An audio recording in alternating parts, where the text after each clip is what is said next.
committee meeting next Wednesday. We'll have one more discussion about the budget. It will come to first reading and a public hearing a week from Monday. Then after that, we'll continue conversations, and it'll come for a final vote in the council meeting in October. So we do have some time here to, if we don't have all the answers today, at least get the questions out there and fielded and processed appropriately. It's more or less kind of a, probably most of the questions today will come from council members in all probability, since that's who we have the majority here. And I want to give our council members plenty of time to ask questions, but also want to be respectful of our department heads' times as well as much as possible. So we're going to go ahead and start. There is just going to no particular order, but I'll just go ahead and start with the fire department. Chief, if you want to step over there to the mic so we can hear, so the public can hear some of the questions that you may have and some of the questions that council members may have. And John, do we have to approve the meeting minutes? The meeting minutes? oh, Do from we the need to prior, approve we'll that? go, well, I've got it, yeah. Why don't we go ahead, and Todd will not be here today. We did have a meeting we want to have a motion to approve the minutes from the last meeting. Have a motion? Oh, you weren't here. I'll make a motion. I'll second. All those in favor say aye. I, One abstention, I wasn't. Yeah, we And don't I- have a quorum. pardon? We do not have a quorum to approve the minutes. We need 3. Oh, so then we can't, Yeah. we can't We'll have complete to that do it piece the of next meeting when business. we're all together. Hopefully Okay, next sure, week we'll of catch it course. all up. But thank you. Chief, welcome,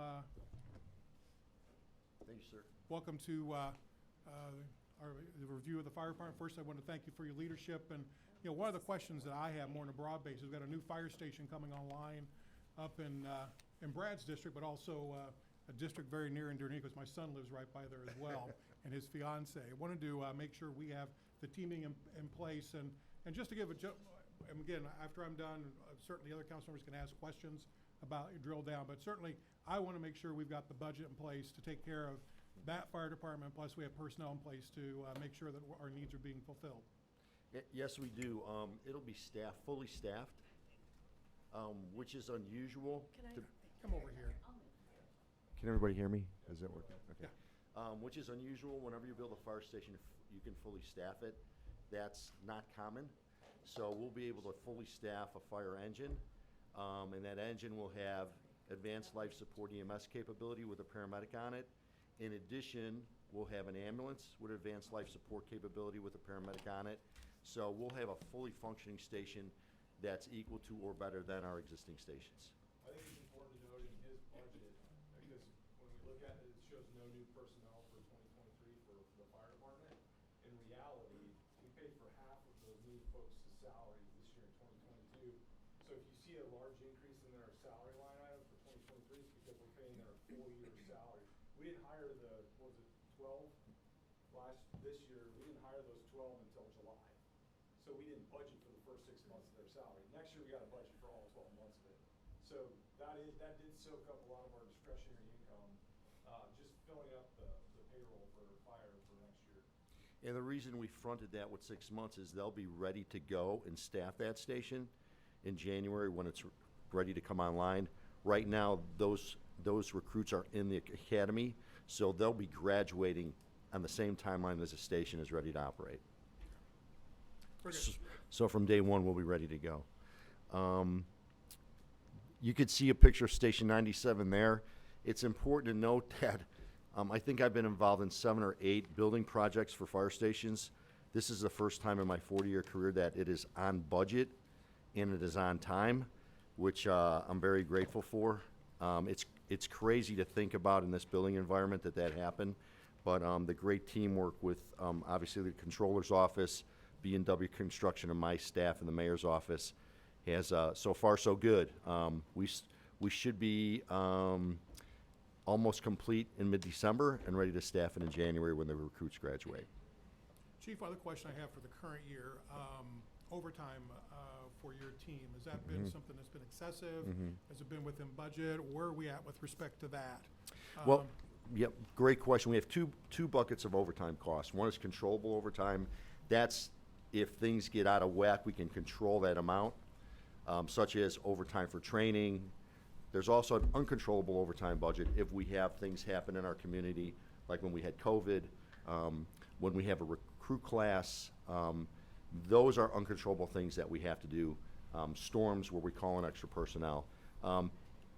Or when people get hurt, we have to cover their backfill. So over time, that uncontrollable bucket is always a moving target. We've been able to manage it well for this year, and we anticipate we'll be able to manage it well for next year. Great, thank you. Do I have questions from other council members here that would like to ask? I'll just kind of start here and work my way down. Is that okay? I'm a soccer Jocelyn, work my way down, but Okay, I have two. One is, I don't know where Lisa just went to. Will we receive this deck, like, Yeah. this Yeah, PowerPoint yeah. as It'll a be- and then document Jennifer that will we can? also attach it too, yeah. Okay, I'll that'd get be the great. rate and everything, so, yeah. Okay, yeah. thank you, that would be helpful. Yeah. The question I have actually, will pertain to both the fire and police department, and that is about, compensation, salaries, and pension total. My understanding is for both departments, we're running about 10% under Carmel. And, as our neighbor, I, want to be competitive with them so that we're sure that we're compensating our folks the best way that we can. For me, that would be something I would really like to see added to both the fire and police budgets to get us up at that level, so that we're right there competitive with Carmel and not 10% less. So, Yeah, in 2015, we actually lost 4 firefighters at Carmel. We haven't lost any firefighters since. And since 2015, if you look at our raises on our pension base, we had 3, 3, 3, 2, 4. So we've been catching up. We've caught up to a point where we don't see anyone leaving. And in fact, the people that are working in that environment now place a higher value on working in our environment because the pay is a lot closer. So if we approve the 4% increase, my department's in really good shape. A lot of it has to do with what we've done the past 10 years. If you look at the equipment that the guys wear, the breathing apparatus at $1.7 million, the infrastructure improvements. We don't have stations that we can't cool in the summer and can't heat in the winter.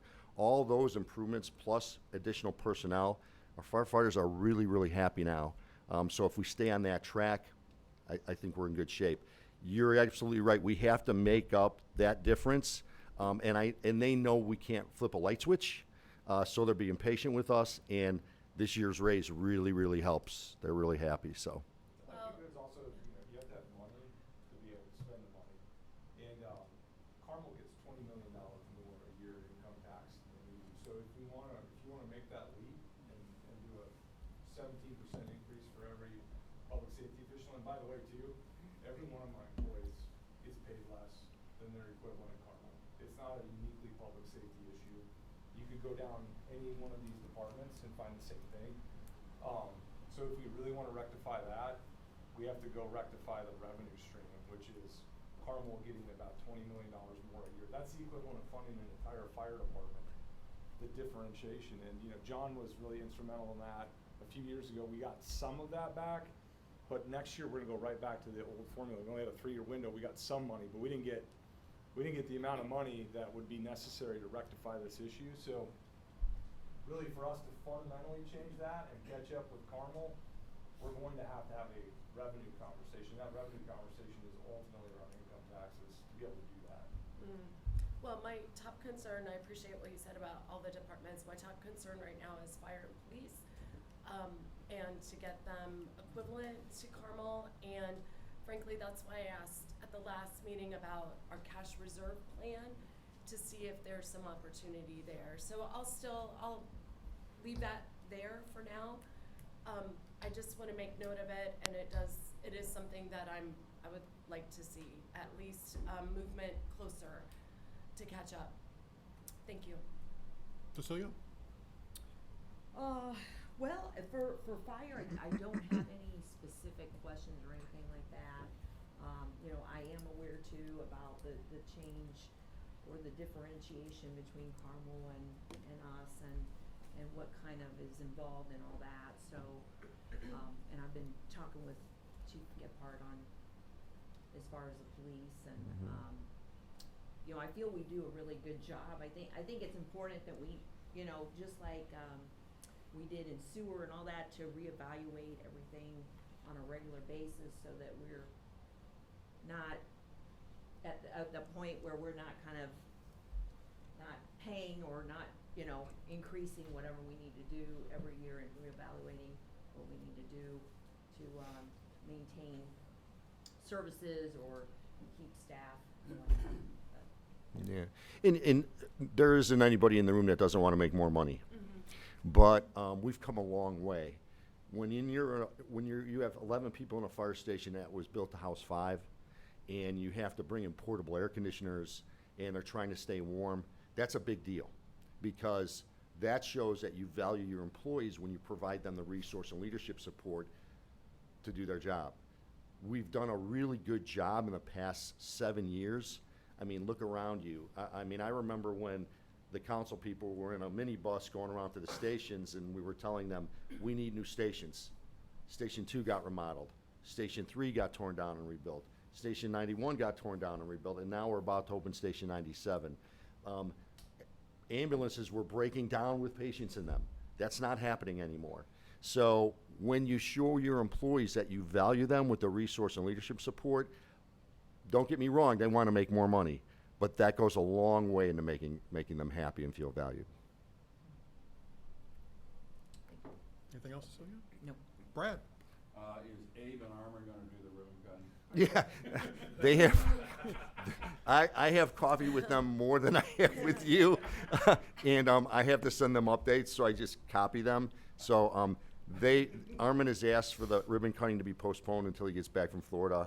I was gonna run that by the mayor, so we'll see what happens.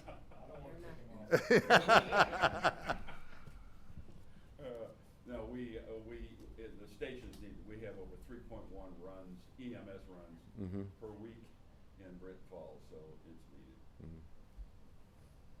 Is that it, Brad? Yeah, thanks. Just as kind of a follow-up, you know, actually, we're getting a 7% raise. Yes. We got a 4% on the pension base and a 3% cost of living adjustment for that year. for this upcoming year. And just to give some color that I look at, and my world's very cost competitive too. People could go make more than at other CPA firms if they wanted to, but, you know, they look at the quality of life and things of that nature. And I think that, you know, there's some value there.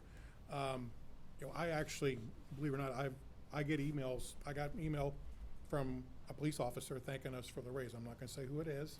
It's nobody in this room, but I get emails from employees thanking us for what we're doing for them. So I think they appreciate what we're doing, although there may be some disparity there.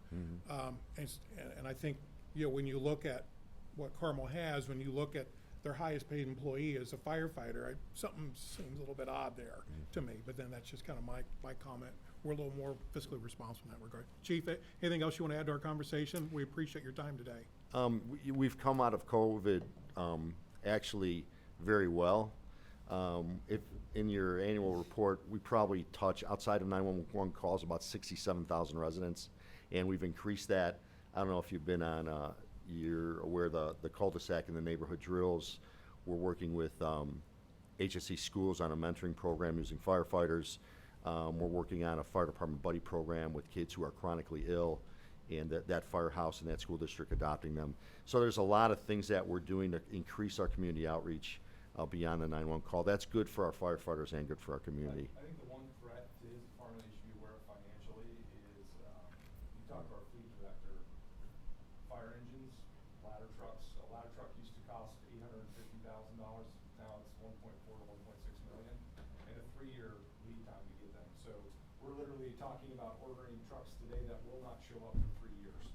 So that is something that we got to keep an eye on, and something, Elliot, we've talked about with our cash reserve policy. We talk about this cash that, you know, everybody would love to spend it 5 times over, but these are the types of things that keep us up at night, is how are we going to continue to meet the service needs? And if a ladder truck goes from 800,000 to 1.4 million, our revenue streams don't go from 800,000 to 1.4 million, that kind of percentage increase. So having that reserve to be able to meet our needs when a ladder truck goes down, or a fire engine, or police cars have gone up 27% in 1 year.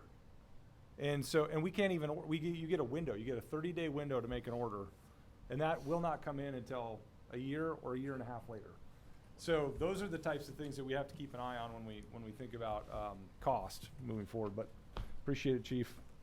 You can move out of the hot seat. Thanks, Chief.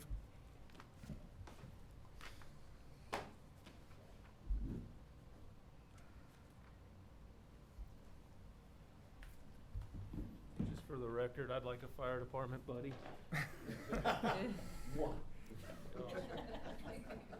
awesome. Morning, Chief Gephardt. How are you this morning? Thank you for joining us today. We appreciate your leadership and appreciate your taking the time to sit with us and talk about, the police department Thanks and for what's having going on. And, certainly some things we want to just commend you for the fine job you've done, the DNA testing that's, ahead of everybody else. Really appreciate that very much. Really, at this point, I don't have a lot of specific questions for you. But I think this time I'm going to go the opposite end and kind of open up the questions to Brad first and work my way down this way. So Brad, do you have questions for Chief No, Gephardt? As a ex-mayor that was responsible for a police department for 4 years, I just want to compliment you and the mayor for what you guys have done up here. The only problem I had is when I was mayor, you were stealing my police force up here. Still am. Still am. So I was training for. They make fine Mayor, officers. do me a favor. Fine officers. Yeah, we got a few.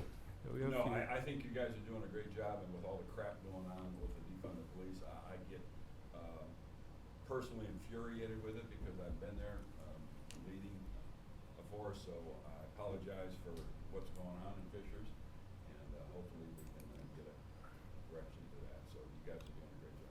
Thanks, Brad. I mean, that means a lot to me. Thank you.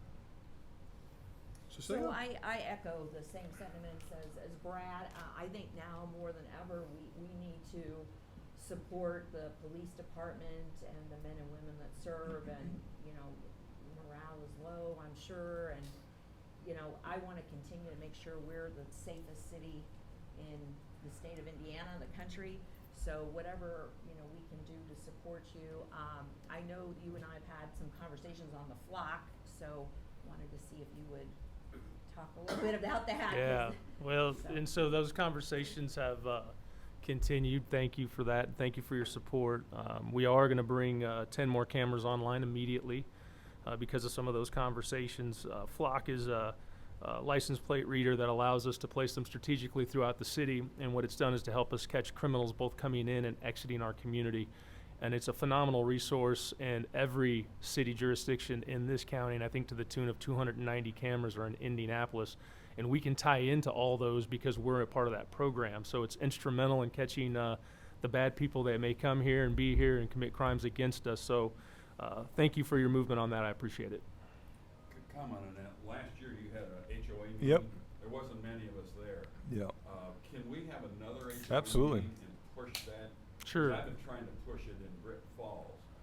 Yeah, we would love that. We've got about 10 that are from neighborhoods, and we then have 10 about that 10. we own, and then we're, because of some of the conversation, I know Cecilia, you're passionate about this issue. Ed, we talked about this, and we're gonna fund another 10 cameras, which I think kind of fills out your initial phase of what you want to try to accomplish. But the more, the better, obviously. Yes. So as many HOAs, we'll send people out to any meeting you have. Educate them. Absolutely. Jocelyn, questions? Yes, so I'll just echo again my concern about salaries and pension. Let me back up a step. My job isn't to, excuse me, ask for more and more things to be added to the budget. But I am sharing with you priorities about what I hear out in the community. So, making sure our fire and police departments both are well compensated, and the strongest in the state is definitely what citizens expect and want from our community. And so I'll share again, just even if we could at least consider a plan to tick up and to fill the gap between us and our neighbors so that compensation is closer to what they receive in Carmel, I would greatly appreciate that. So that's something I would very much like to see considered.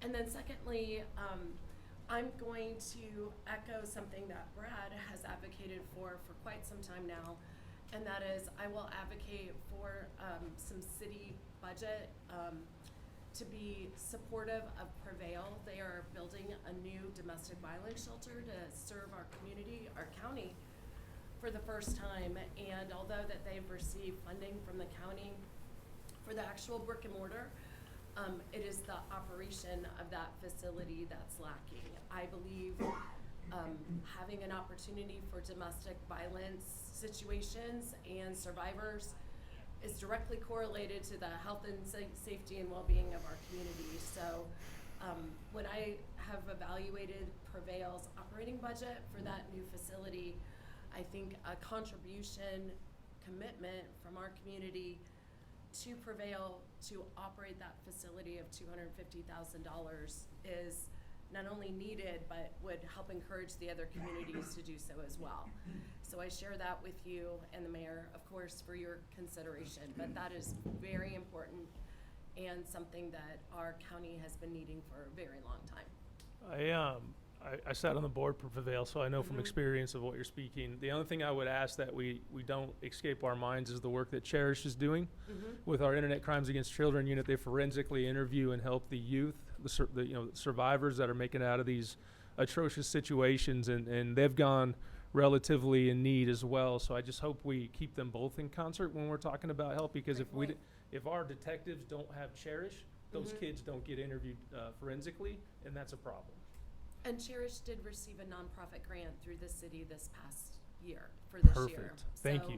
So that was, I can't recall the amount, but. Was it they were $100 funded. million? I think it was just shy of that. Oh, good. Okay. Yeah. Well, thank I'm you for that. sorry, I don't appreciate it. remember. Yes, thank you. But again, I would like to advocate for Prevail, and I know Councilor Dreamer's right there with me as well. He has advocated for that years before I. Thank you. Yeah, do we have something in the budget for that? I thought we talked about $100,000 is what we get it to discussed. 250, 'cause I don't know, I'll have to look. I've been working with Steve Nation and the county council. And is this for capital or is this for operations? No, Operations. Operation. So is Is that, this- The so you're, capital's so you're, covered by the county. so you're trying to fund it annually at 250,000? Yeah. We'll have to look. I mean, What's that's the enough. county kicking in? I don't know. They're building the whole thing. County is building the whole thing and purchased the land for it. Yeah. And Brad, please correct me if I'm wrong. I know you have your finger on the pulse of this. Fisher's residents are over 15% of Prevail's service needs, right? So we are one of the communities that need to support Prevail because Prevail supports us. It might be a great opportunity for you to redirect your nonprofit committee's funding towards the operations of this, if that's a priority. Well, as and you I'm sure think we'll talk that. about nonprofit That could funding be- I mean, availability. If I you- mean, if you again, wanna like, we're rethink directing that. this to you right now because Yeah. it's directly Okay. associated with public safety. I think this is a good so- conversation, Yeah. but this has not directly to do with. Oh, it does. It does, okay. I'm great. tracking. Keep like, going. Well, and so frankly, Brad, I'm sure you feel the same way. I don't care what line item it comes out of, where it falls. Okay. It should be a priority. Thank you. Thank you. Just making sure. Just as, okay, any other questions for Chief? I guess one thing, kind of, this Carmel Fisher's disparity, how many police officers have gone from our community to Carmel here in the last couple of years? None. Okay. Just kind of making sure are we seeing that drain over to across the river? We are not. We're not. Okay. How many open positions do we have right now that we need to fulfill? 5 openings with 3 pending retirements of 3 next year. And what's the pool of officers? How many people do we have in? We have 117 RSVP'd for the PT test Saturday day. So you got 5 opening and 117 people wanting those 5 positions. Yes. Okay. Are these 117 from all over the United States? Yes. So the cities that we know about are leaving and coming and looking for Midwest jobs. Carmel's not, but yes. So I had one of your officers at our last council meeting. I know he was with IMPD and he came up here and he jokingly told me, up here they wave with 5 fingers, down there they wave with 1. And he just felt that way, and he was really excited about being on board, and certainly says a lot about your leadership as well. So I guess what I'm saying is that if there is a compensation disparity and we've got 5 open positions, 117 people applying, again, it's just something we got to kind of weigh through. If we're losing people and we have deficiencies in those roles, then that's another story. We may need to address it. But again, I look at 5 open positions, 100, how many? 117? What do you, You have I 5 don't openings, and how many people RSVP'd for those openings? 117. 117.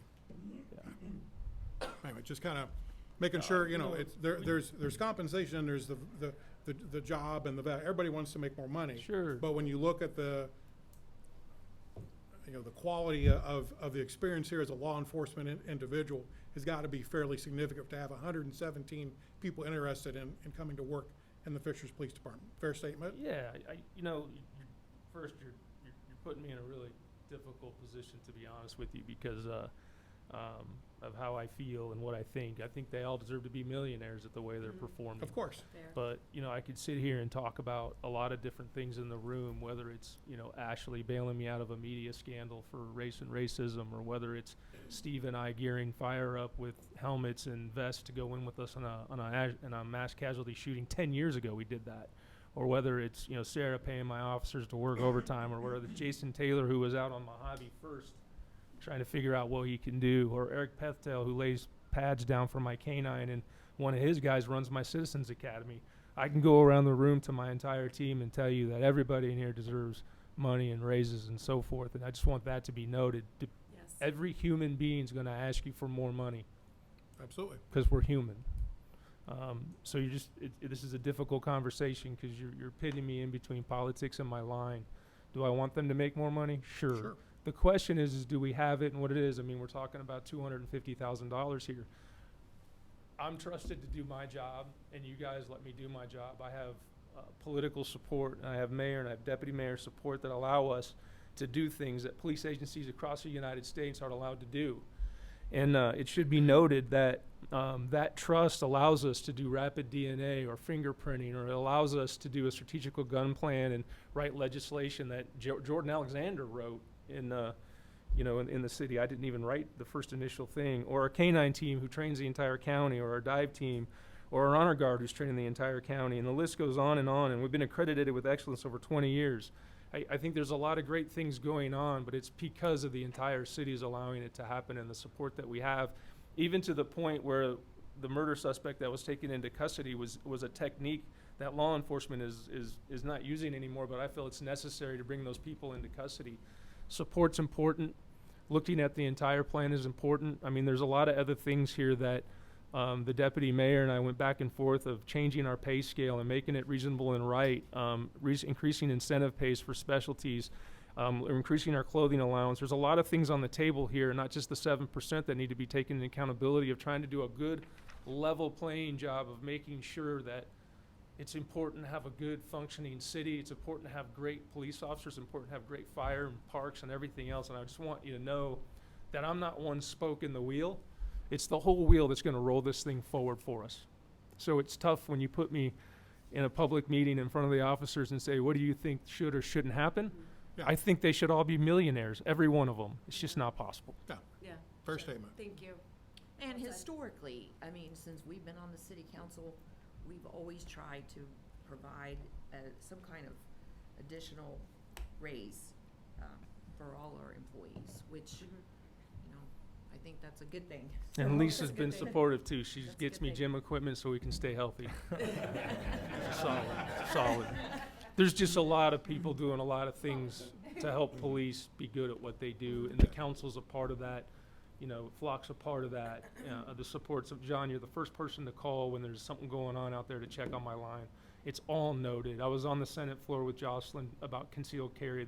There's support from all over the place, and I am appreciative of it, and it's what makes it so we have 117 applicants on Saturday.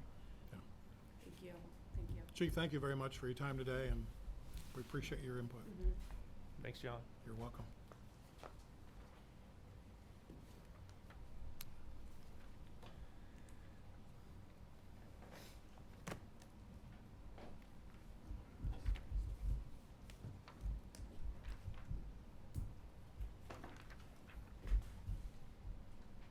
Good morning. Morning, Eric. How are you this morning? I'm well.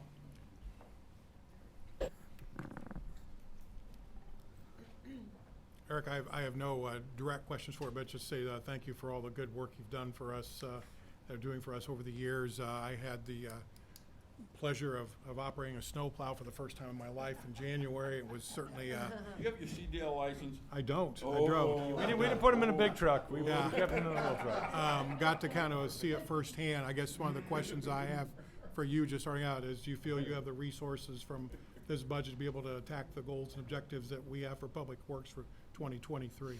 We feel this submission for 2023 will allow us to maintain our high-quality level of service in spite of inflation. You know, all of the project materials that we use and labor and everything's increased across the board, as everybody can recognize or experience. But we feel like, first of all, we are a blessed group.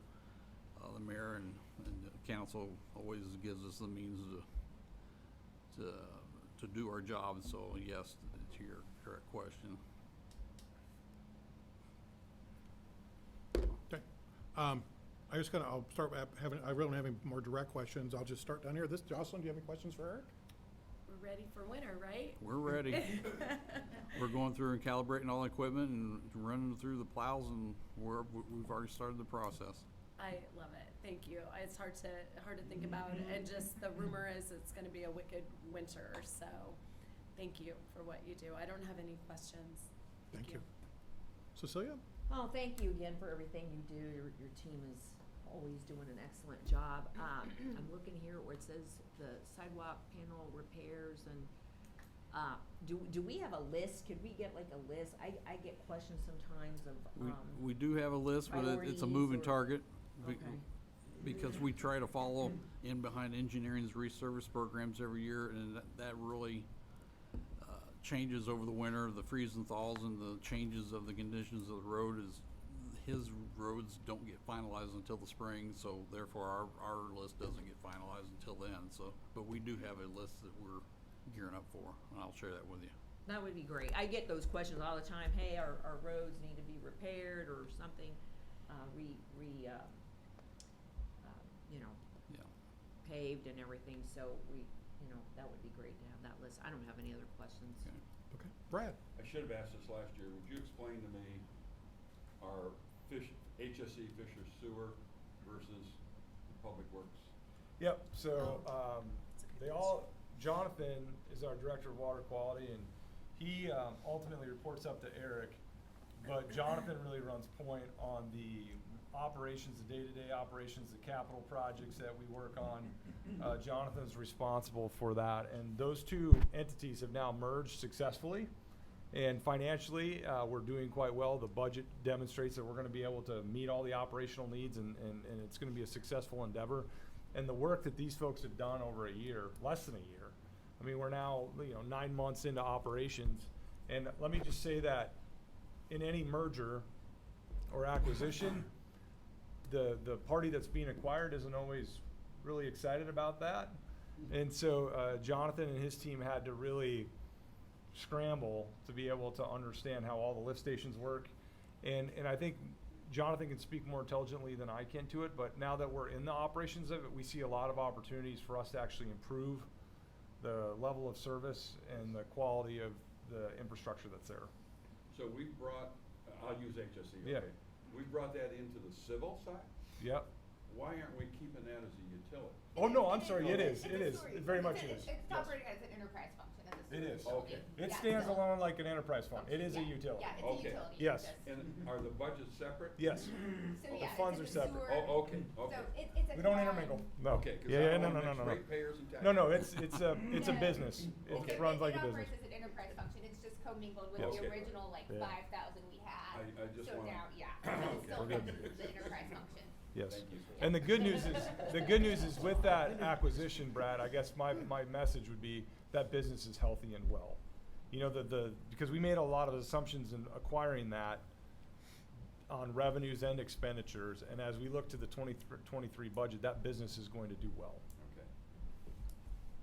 And then one thing, Eric, I guess, the one thing to touch on, his group is gonna have to expand. If you've seen Geist Waterfront Park, that's gonna be a significant undertaking for his parks maintenance team to be able to handle. I mean, there's gonna have to be people out there, literally daily, a Every day. dedicated crew, and we added personnel in order to accommodate that.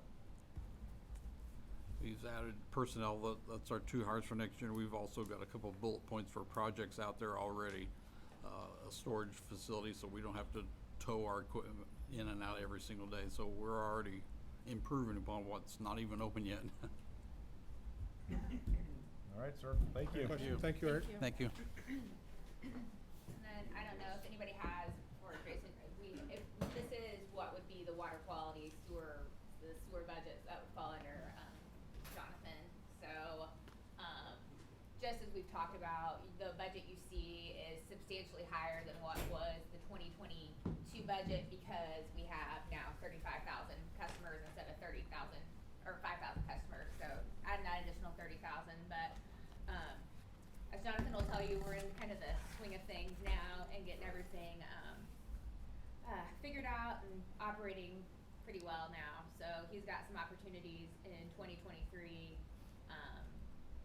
to continue to do some good capital improvements, so. I don't know if anybody has any specific sewer questions for Happy to answer any questions. any. It's a hot topic. Right.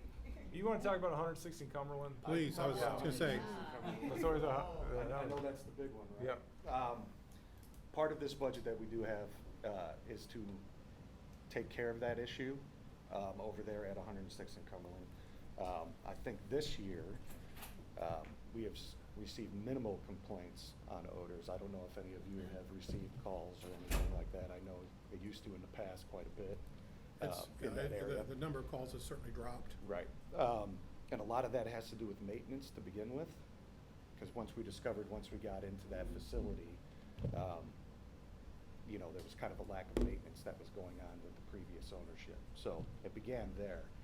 The plan is, though, going forward, is to go with a treatment plan of feeding upstream at various lift stations that feed 106th and Cumberland. So it's taking care of the sources and not treating where it's discharging there. And basically what it is, not to get in the weeds for you guys or anything like that, it's sulfides that are in the waste stream. And when they off-gas, that's what causes the odors. So we're gonna be feeding points upstream that uses a calcium nitrate product that kind of uses up those sulfides. And then it helps with corrosion downstream as well for the treatment process. He's gonna keep the sewage fresh. for It's lack of- basically, yeah. So, That and coupled with increased flows, it's kind of, you think it's opposite of what you would think. More flow, you think more odor, but that's not necessarily the case as well. I'm sure it's gonna be a challenge, because that lift station sits rather low, It does. and everything around it's a little bit higher. It does, So right? it's just So, sometimes and it- again, I go back to the flow scenario. There are long runs of pipe that go to that lift station there, so we're talking miles. And if it's low flow and those flow, you know, sits low in those pipes and sits for a long time, it starts to turn septic. Okay? And then that's when we start getting those odors. When we start bringing more flow online, changing the frequency of how often pumps run as well, can help neutralize that issue. Yeah, the number of complaints, at least, as I live just south of there, and I drive through that roundabout every day. Right. The number of. I do too. And the number of complaints have dropped dramatically in That's the last 2 years, so thank you. Thank you. How's our billing department set up now with HSE? Lisa's team runs that whole. We bill, so You do? we run all the billing for everyone, and it's out of our, operating system, so. Yeah. So. How are you separating out the utility cost for billing versus the civil? We fund the salaries proportionate to the Yeah. time spent So- on that. So it's kind of like an overhead breakdown, so. So your department's handling all the billing, all the phone calls, all the complaints? So we do most of the billing, and then, we do the billing, and then kind of the first line, our customer experience team will get the original phone call. If it's kind of a standard question that they can answer, they'll answer that. If it's a kind of a very specific payment issue, it comes back to kind of our team that digs into the kind of nitty-gritty details behind Have that. we got the thing cleaned up? Yep. Okay. We're at, our Yeah. collection rate is 96%. 96.2%. Hundreds of phone calls. Yeah, and it, weird calls. and we said this last time, it bears repeating though, in that we are now collecting at a higher monthly rate than HSE was for their standard customers, right? So there was a period of a little bit of pain We get it, but we're now collecting at a significant A lot of it percentage has to rate. do with, I'm gonna be really nerdy, if you send an electronic, a lot of people, when you set up your electronic payment through your bank.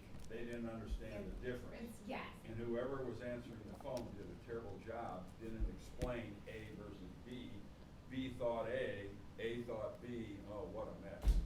Well, I think, one of the things you see with that acquisition, and it dovetails kind of nicely into Jason sitting here, is, that acquisition, much like, Ed said earlier, was a team effort. So Lisa and her team on the billing, Eric and Jonathan on the actual operations, and then Jason's team on engineering has taken over the long-term master plan development, the plan review of developers who come in and wanna develop. We have to take on those responsibilities now, as well as the inspection of private development of sewer. So his group is growing in that regard to be able to accomplish that. And so you're gonna see, like, if you were to look at his operating budget, you're gonna see some personnel growth and then some professional services growth. Part of that is because of the fact that he is now responsible when a development wants, even out of our community, up in Wayne Township, when they wanna develop, you know, just like the old days, Brad, they have to come in and they have to say, okay, here's how we wanna run the sewers, we have to sign off on that, and then we have to inspect it as they build it. Is that being separated again to the utilities? Yes.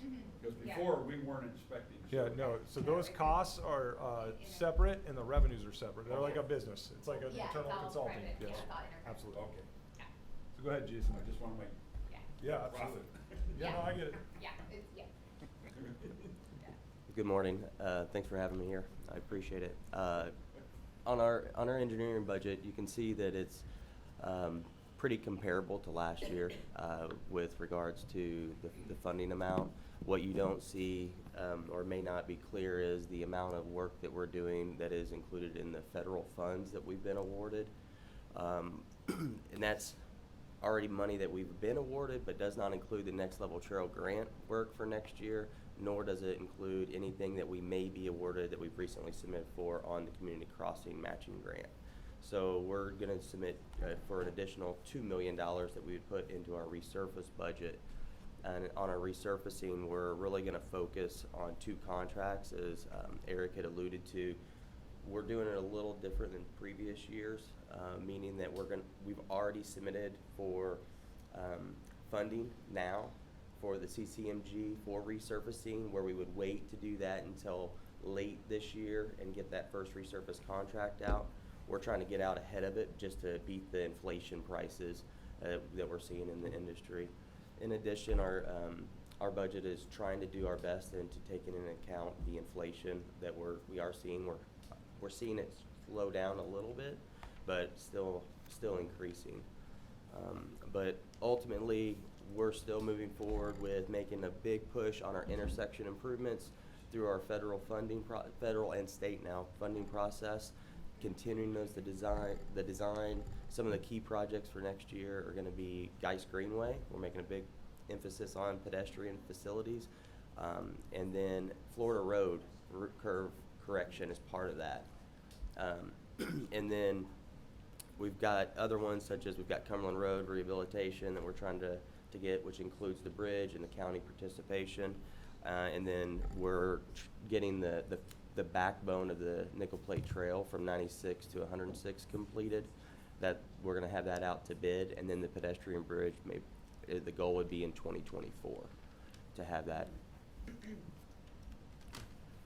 The only questions, I have 2 questions, or 2 kind of broad questions. Number one, you know, I get calls from HOAs asking about, and you know, I call you and say, hey, where's this neighborhood in the mix? Tell me about how you rank and how many neighborhoods are we actually going into and resurfacing in 2023? Well, we haven't identified all the neighborhoods yet. As Eric was talking about a little earlier, we do the rating system, which is called the PACER scale, PASER. It's a national standard of a rating of 1 to 10. 1 being that it's pretty much a gravel road, 10 being that it was a newly constructed road, a 9 is if your road was resurfaced this year. Citywide, we're over a 6 as an average, a weighted scale. I believe we're about a 6.5, which is a really good rating system for us. What we've, the council's been really good about is identifying the need for continuing the resurface program and beefing it up, because we're obtaining a lot of roads, neighborhoods that are, as we become annexed, county roadways, so then having to improve those roadways. So the ratings, the number of neighborhoods that we hit last year would be, all across the city, would be somewhere in the realm of 15. And we try to do a neighborhood, at least a full section in which that was built. And we partnered with Public Works to be able to stretch our dollar even further. For a road that we would need resurfaced, we would say would be a 3 or 4 right now on the rating system. So if you're a 5 on the rating system, we would say, hey, Public Works, can you help us out? Let's partner. They'll do a seal coat, basically similar to what you'd see on a parking lot. So some of the neighborhoods that have that, it's normally a shorter run of a road, a cul-de-sac. So those are 2 ways that we're trying to get more fiscally responsible and efficient in being able to stretch our dollar. So hopefully Yeah. My last question, I'll open up to other council members. The one that comes up 141st State Road 37, any progress there that you can share with us? And Not anything that we didn't discuss at the last finance committee. We're still moving forward. We still anticipate to get some update in the coming months to both council, the city council, county council, and commissioners. We're engaging with the consultants now and trying to further some of the numbers on the design piece of it to figure out where the construction numbers are going to land. We are also in the process of working with NDOT to identify their next 18 months worth of letting bids to see, we were informed by the NDOT recently that they're going to have one of their largest years of construction next year. So we're trying to target when that project would be best to go out to bid. We don't want to go before one of those large projects. We probably want to go after one of those large projects, because then the non-winners are then hungry and able to go after ours, as well as the county. We're going to get some updates on where the industry is and the pricing, because they have the county has 146 and Allisonville Road interchange going in December, and then Noblesville has Pleasant Street going, I believe it's next month, and both of those are going to be in the price range of around $30 to $40 million each. So we're kind of in that same contractor type of project level that we would be looking at. So we'll get a better gauge of that once those projects go out to bid. But we'll report back as soon as we do have more. Great, thank you.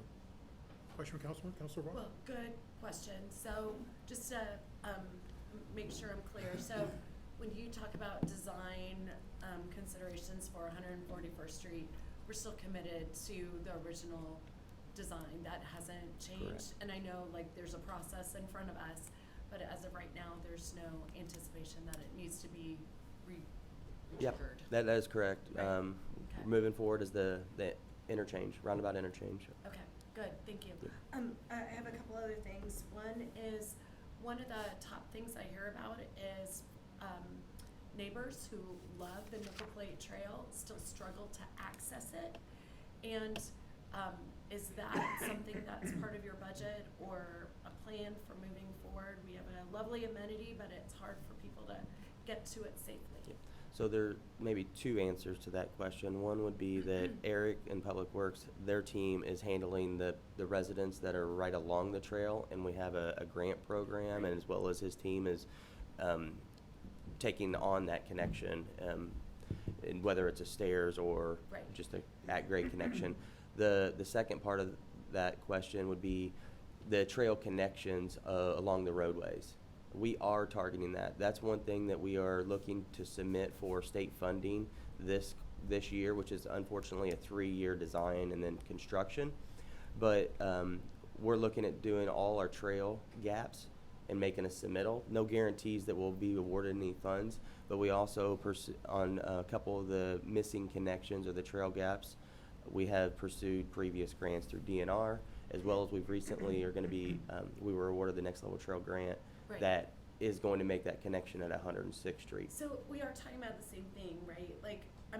In addition to trail gaps, I'm also talking about how people access the trail and get on the trail in the first place.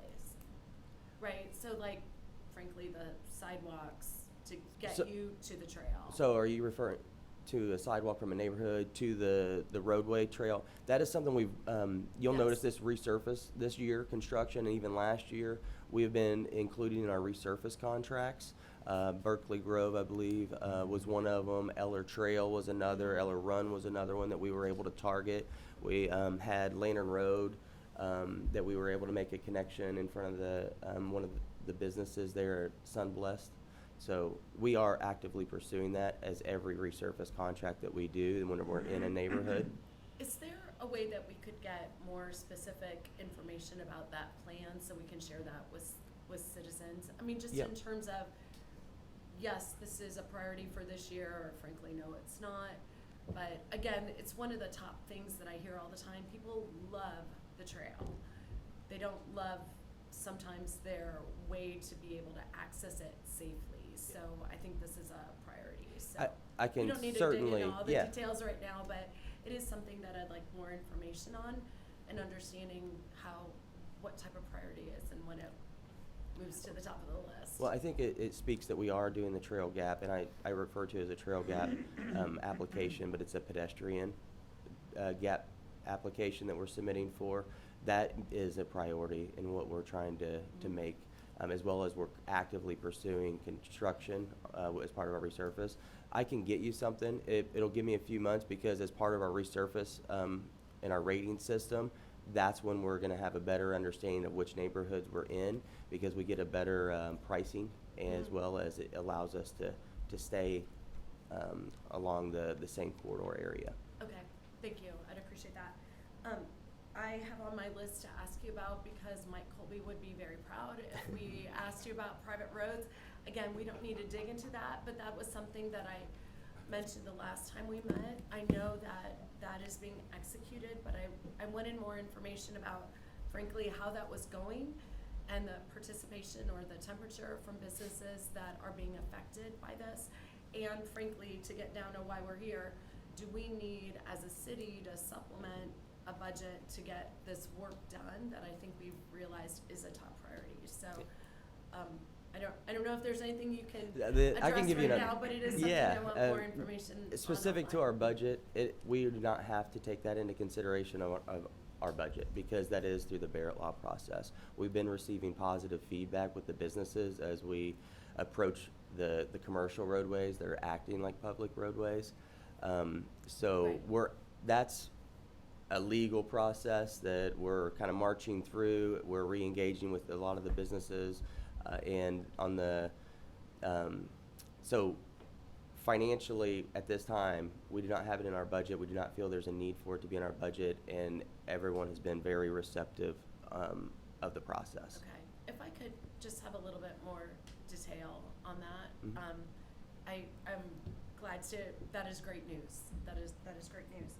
I have one other question that I'm gonna throw out there, and frankly, I'm not sure which department it goes under, but just in terms of environmental upgrades or concerns, or whether it be tree planting or taking care of Geist Reservoir, the whole thing, not just the park, does that fall under you? Like, I don't, Not so much. I would say that if it's part of our project, it would be something that we're coordinating with Public Works on from a water quality, either the natural plantings of the area, and working with parks on anything that they would have as part of the design and construction. Aspects with related to other, the reservoir, things of that nature, no, we're not included in. is environmental concerns just kind of put into projects as they go? It's, Right, like, we don't have a line item. we have a for- climate action plan that Megan Vukovic is drafting and working on, and Okay. that plan would really be incorporated into all that we do, and inform policy decisions like what type of vehicle should we buy? Yeah. What type of median design should we have? What kind of landscaping should we do? So it's involved in really just the way that we do business. And I don't know, Elliot, you would probably have a better update on where she stands with that currently. Yeah, we actually have our next environmental working group meeting next Wednesday. That we'll be talking about that in further detail. This budget does contemplate an ecology study to bring in some additional resources, kind of best in class to help us on in that process. And then additionally for Geist Waterfront Park, when Sarah's in the hot seat, you can talk a little bit about the design to ensure that that new acreage is maintained in the proper way from an environmental standpoint as well. So one last question, just so I'm clear where everything falls. An ecology study or the climate action plan, does that have funding assigned to it? So that ecology study is contemplated in the 2023 budget, yes. And- That's in planning and zoning's budget, yes. Got it, Yeah. okay, thank you, Yeah. thanks. That answers my questions, thanks very much. Cecilia? Well, I want to thank you and your team again. You guys do an excellent job of leveraging, city money with state funding, with grants, with federal dollars. I mean, you're really good at just capturing those opportunities and really leveraging our dollars. Thank you. And so my question was the pedestrian crossing, because I'm getting emails from, neighborhoods that they want that connectivity to Mhm. connect to sidewalk. So I'm asking about specifically Mhm. pedestrian crossings. Yeah. Is that gonna be part, do you have a list? I think we talked about this. You have a list of neighborhoods you've identified and you're working on a grant in the fall to submit. Correct. Yeah, we have, I want to say it's either 36 or 37 mid-block crossings, which we are looking to submit as part of this application process through the state funds. That just opened up September 1st. We have 2 months to put that application together. We are going to pursue a citywide approach on that, and just trying to make sure that if there's not a connection there or a crossing there, installing a crossing because it's warranted, and then making sure that it's safe. If there is one there, upgrading it so that it's a safer crossing. I think one thing to think about on these trail crossings that I think about as we develop a city, it's a linear progression, okay? You don't get to just snap your fingers and it all happens at once. So when we have a finite amount of resources, it's just the way things work that, hey, we built a really great nickel plate trail. Now people want to be connected to it. So the next iteration may be that. But before we even get to there, we're building Geist Greenway. And so if you think about it, the nickel plate trail, the equivalent of that is going to be under construction this upcoming year out east. So you're going to have another kind of super highway that we're dedicating a lot of our resources to build that out. I think when we get done with building some of the key backbones, then it frees up the resources to then go connect everybody. So, there's a little degree of patience here. It's where it's like you build the shiny object, everyone wants to get to the shiny object. It just takes a little bit of time, and I think we're going to get there as soon as we can kind of free up, because a lot of the money that we used to dedicate just for trail connections, we're using to finish off the Geist Greenway. Once that's completed, then that annual dedication of, I think it's like $300,000 a year, can go to just connecting everyone to those two main backbones. So we're going to get there, but it's going to take a little bit of time as we finish off these two big projects. Sure. Good to know, that's Yeah. important to know. And just one other thing, I'd appreciate, when you evaluate for resurfacing for this coming year, what those priority areas are, because I get those questions Yeah. all the time. So for 2023, what's your?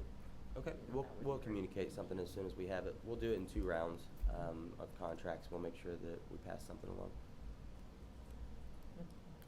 Anything else? Brad? When you're rating system, you rated every street. We will, Okay. yes, yeah. Okay, have you, then do you take that with today's dollars and project it out what is gonna be needed for the next 10 years? We have a 5-year asset plan that we update accordingly. So you go out 5 years? Yeah. And you use today's numbers?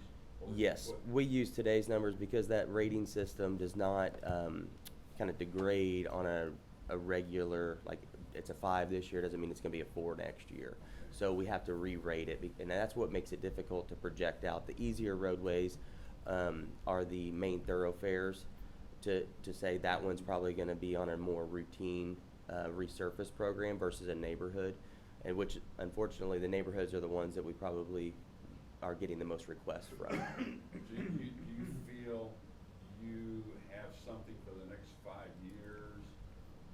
It's where I'm coming from, and I hate to refer, but because I get, like, you could say today, Brad, in 2028, I need this. In other words, for us to say, okay, based on facts, or the rating Yeah. system is the best we can do, are you looking 5 years ahead for us? Yeah, what we're looking at is not the exact roadways, but we're seeing an average number of roadways in the city that are needing resurfaced and meeting that criteria. And so that's where the council's been good, the mayor, deputy mayor have been working with. I think the short of that answer to that is yes. And one of the push-pulls we have, again, going back to this, and Jason and I have these aggressive discussions, everybody wants to build brand-new, big, new road projects, and we've done really good at securing federal funds for that. Well, there are no federal funds to just go maintain a road. And so part of what we have to do now is decide in the next few years, should we really be pursuing additional grants to go build big new roads, or should we be focusing our dollars on maintaining the roads that we have? I think right now we're shifting from a point of where we were growing so fast that we had to build a lot of new big roads. I think we're now shifting back to, hey, in the next 4 to 5 years, the priority really needs to be, let's get into these neighborhoods and repave the roads that we already have. And so you're gonna see a little shift where we may on our budget proposals in 4 years, you may not see 7 new road projects, but you will see a higher budget for resurfacing neighborhoods based on, to your point, kind of forecasting what are the needs that we're gonna have, and the needs are shifting in our community. They're going away from infrastructure capacity conversations to infrastructure maintenance conversations. So you're gonna see that shift over time. And then the other one that we haven't talked a lot about, we've dedicated a lot of manpower and a lot of resources to rehabbing our concrete roads. And that has been a 3-year project, Eric, and a pretty costly one. But if we didn't do it, you were staring at $150 million of road work that you were gonna have to do if Eric and his guys couldn't figure out how to fix the cracks in that concrete road. They've done it, and we're probably 2 years left on that, Eric, to really get everything up to speed. But then when we get done with that, we can push some of that money into repaving more roads. So it's, again, it's one of these things, it's a never-ending cycle that we go through. But that was a big, I don't think anyone saw that on the radar, that we were gonna have to spend literally 5 years and countless man-hours rehabbing concrete roads that were less than 7 years old. And hopefully we've gotten to the bottom of that. But to your question, yes, Brad, we do take into I account just that. didn't wanna get 3 years down the road and say, oh my 100%. God, we gotta really We don't want a raise the cliff. taxes Yeah, no. To be fair to the community. Absolutely. Yeah, unfortunately, your department's the one you've gotta forecast out. Yep. Yep. Probably Correct. more than any other. There are no small dollar projects in Jason's No. world. The road impact fees is what, you use to repay the neighborhood. You can't. No. It's illegal Not to allowed. use road impact fees for maintenance. They can only be used for new projects. Expansion of capacity is the only. Can we get our senators to get that changed? Potentially, you would have to go to, you'd have to go to the state legislature to get changed. But right now, impact fees, whether you're talking about parks, roads, or sewers, can only be for increased capacity. Yeah, forgot that. Couple other questions. These are coming from Britton Falls. Because Corby put out his thing for selling his property. The guy in that, the realtor in there said, the new interchange is Cynthia and I-69. I'm getting phone calls, unbelievable, the last 48 hours. When's it gonna be built? I wish the realtor hadn't put that in there, because I don't even think there's any plans, is there? It's in the master plan, but that is an NDOT-driven project. It's their interstate. In our conversations with them, there's no discussions. They're not in design, which would mean they're not even 5 years out from building something. So I can safely tell my Yeah. community, you will not live long enough. You can tell them what you want. Deliver the message the way that you want. I mean, but all joking aside, Jason's point, I mean, NDOT doesn't talk about road projects that are less than 3 years away. And the fact that they're not even talking about it means, I mean, having done this at 106th Street, you're a decade away from any real discernible Okay. Good. progress there. I'll tell The only them. thing that would move that up is if Noblesville decided they wanted to fund Yeah. Oh. but I don't know that that would even. It would move the still be a needle. 5-year scenario for them. And then I keep getting the questions because the roundabout got opened up. When are we gonna build the S curve on Florida Road? I mentioned that we're doing that next year as part of Geis Greenway. Not till 23. Yeah, and there was a strategic reason for that. With the development coming in, they dedicated the right-of-way, so it saved taxpayers from having to purchase right-of-way that ultimately was dedicated, as well as just the coordination efforts of construction. They are putting in a lot of the portion of the trail. And the majority of Florida Road will be for the most part, reconstructed after those developments? Yeah, occur? as part of the development, they'll be adding their auxiliary lanes for each side of Florida Road, as well as now it's currently about a 9.5-foot travel lane in each direction. They're required as part of the development to widen to 12-foot lanes. Okay. So, Because I don't know why, but a lot of Britton Falls people use Yeah, Florida Road. it's getting busier. I think it's because they don't want to go through the school zones. Mhm. So they use that. I don't, but they. yeah. So completed in next year? Or That- just, yeah. wow, okay. I mean, it won't be, you may still see some miscellaneous items occurring, but the road and the trail is slated to go to construction and completion next year. We typically don't have too many projects that carry over construction seasons. Sure. Good, thank you. So they'll all still be alive, Brad. Yeah. For Florida Road. Jason, thank you very much. Thank for you. your time. Moving on to the Health Department, Monica.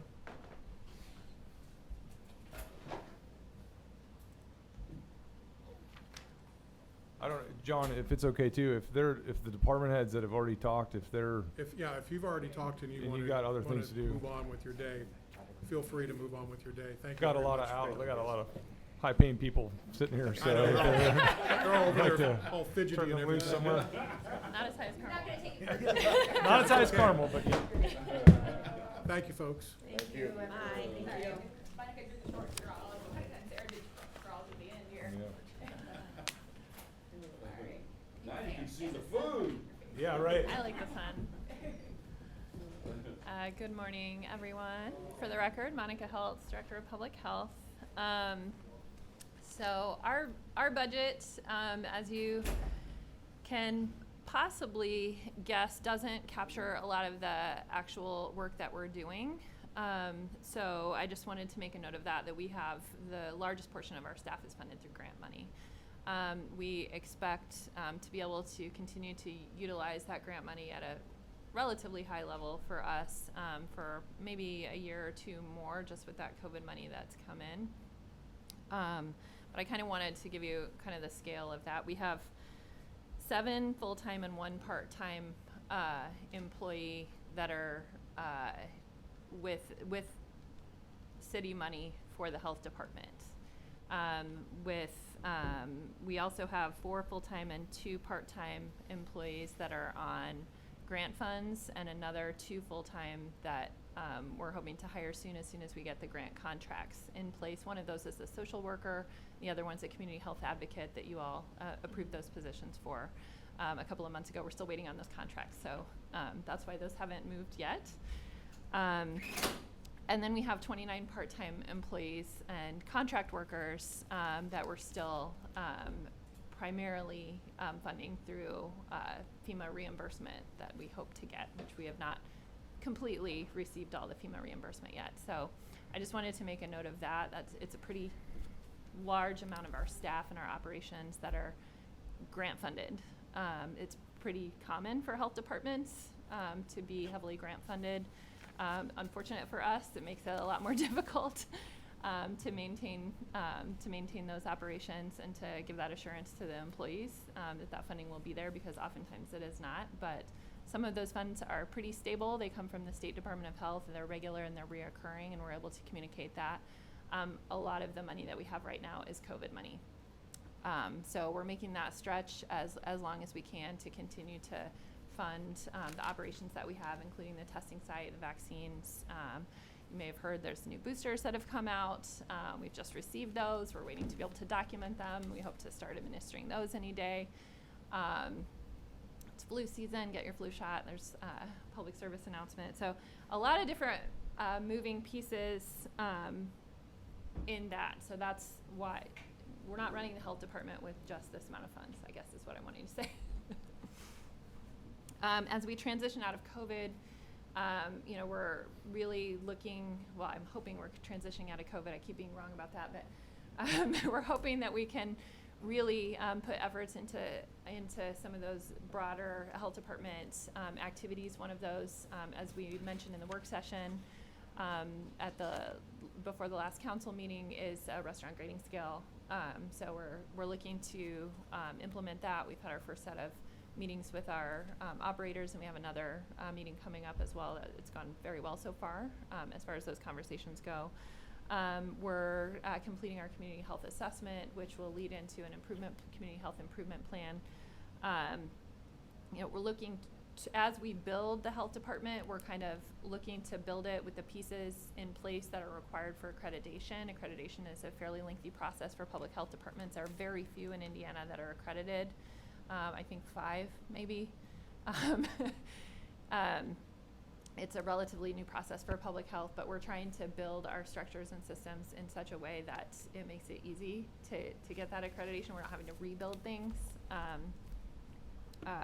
Really trying to focus on outreach. We know that outreach and involvement in the community is a cornerstone of public health, and for our citizens to kind of understand what's out there. Being a community connector of resources, we aren't trying to do all of the things if someone else is already doing them. Our goal isn't to replace all the services that are there, but to connect people to the more appropriate services, or recommend or bring partners together, be that kind of coordinator of activities and services, as we're able to assess what the needs of the community are. One of the and- sorry, Mon, go one of the ahead. questions, because I recall this from the last meeting, I think Jocelyn brought this up. Curious about what we're doing with the cash reserve. So if you look at the health fund, we got a lot of reimbursement from COVID, and we got money for giving vaccines. And Monica's really good at giving vaccines. She vaccinated a lot of people.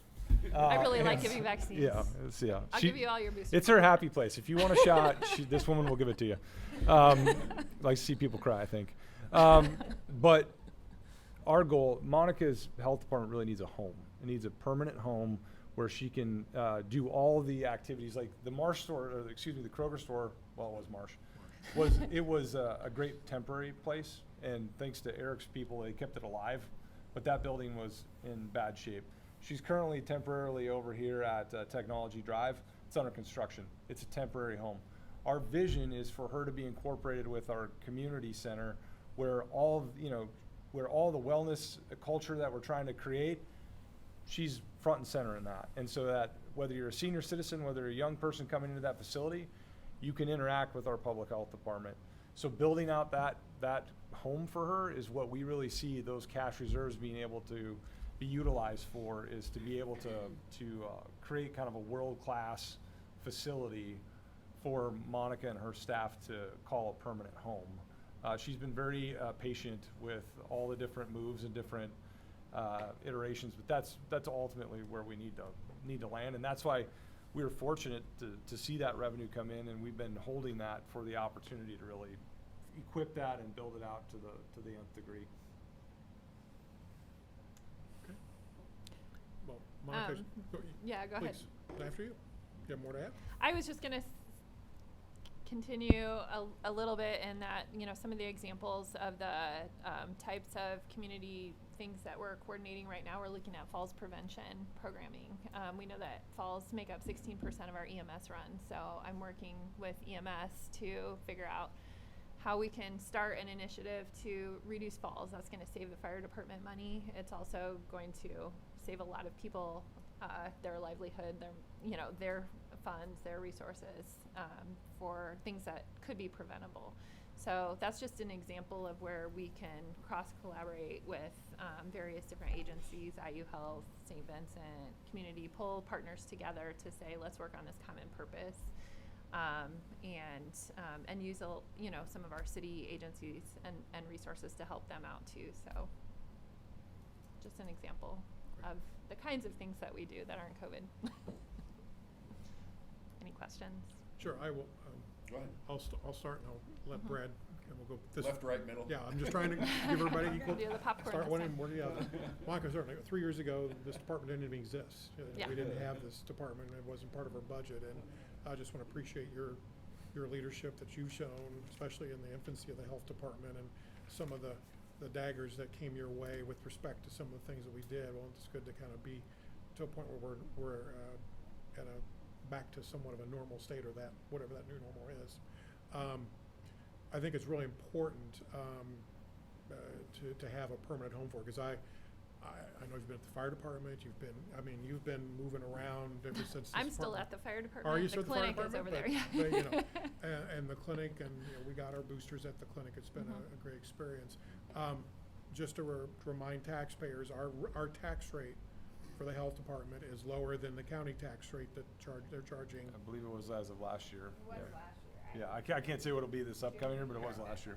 Just something to, but from the value proposition, I'm really excited about, seeing that rating system on restaurants, so to let the public know the quality of the operator and how they're doing they're preparing the food. So again, I don't have any questions to comment, just say thank you for. And everything I you've know, done for us. Monica, you had others had a Zoom call with restaurants the other day, and I think that went very well.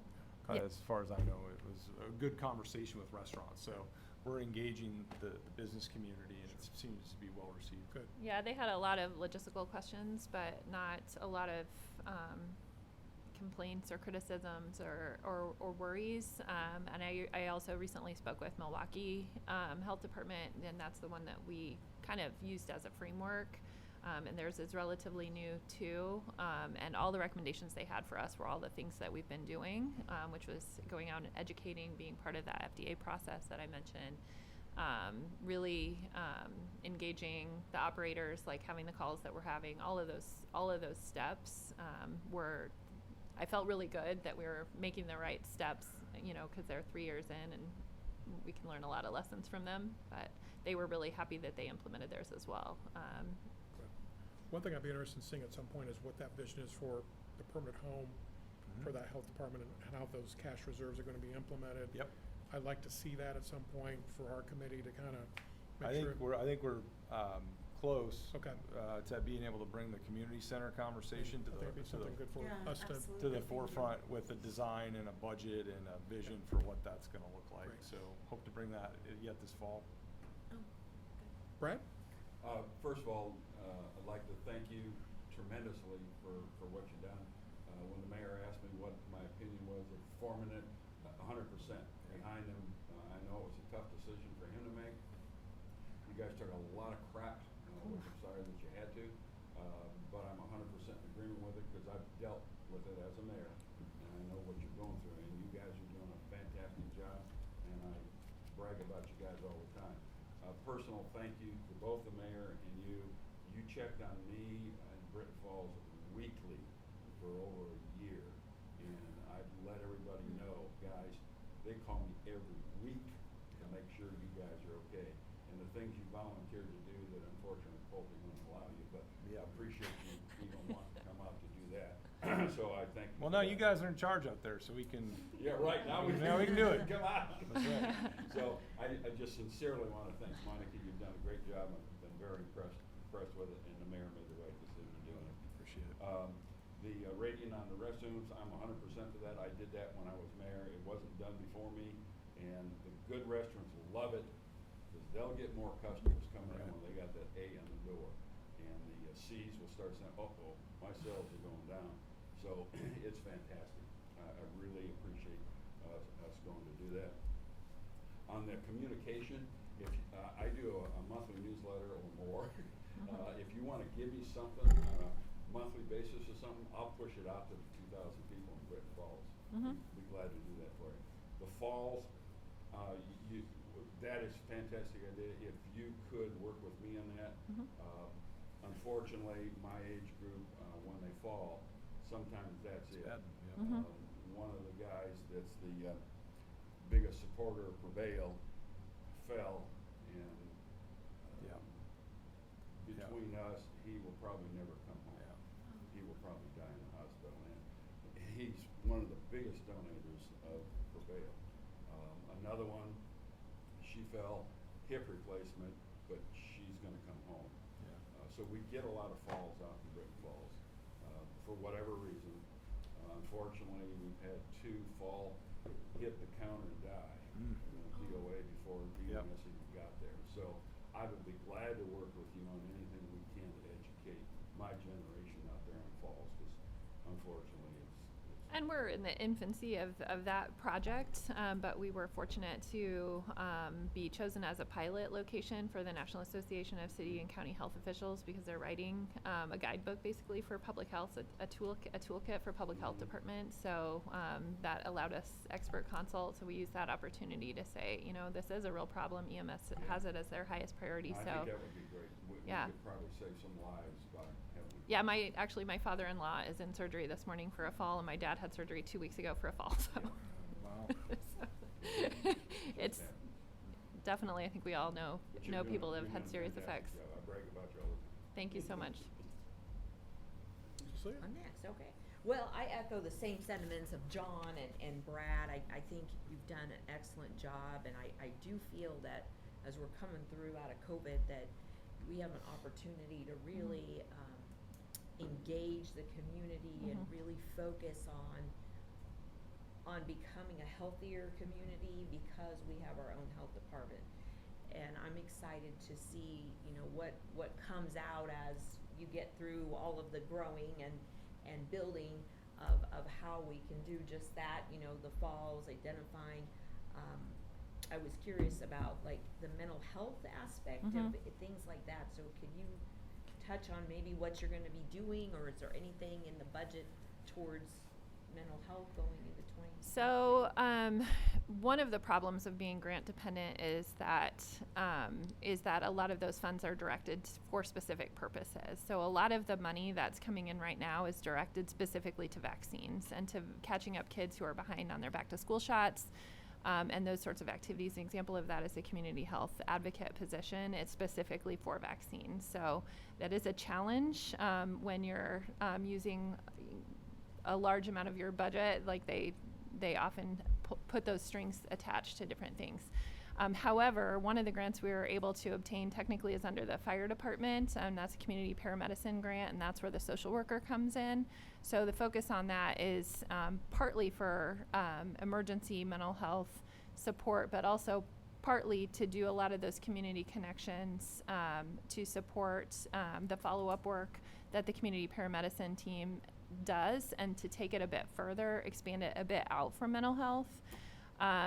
So there's that piece that I think will be a helpful component.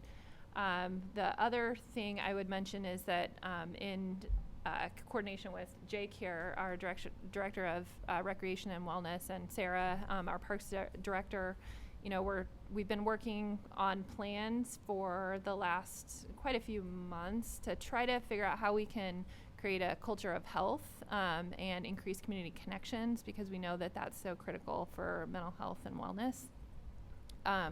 So we haven't fully flushed all of that out, but we're still in those building steps of trying to figure out how we can coordinate different types of activities that will bring people together and in a way that's meaningful to mental health, right? And that includes bringing agencies together to support those goals as well.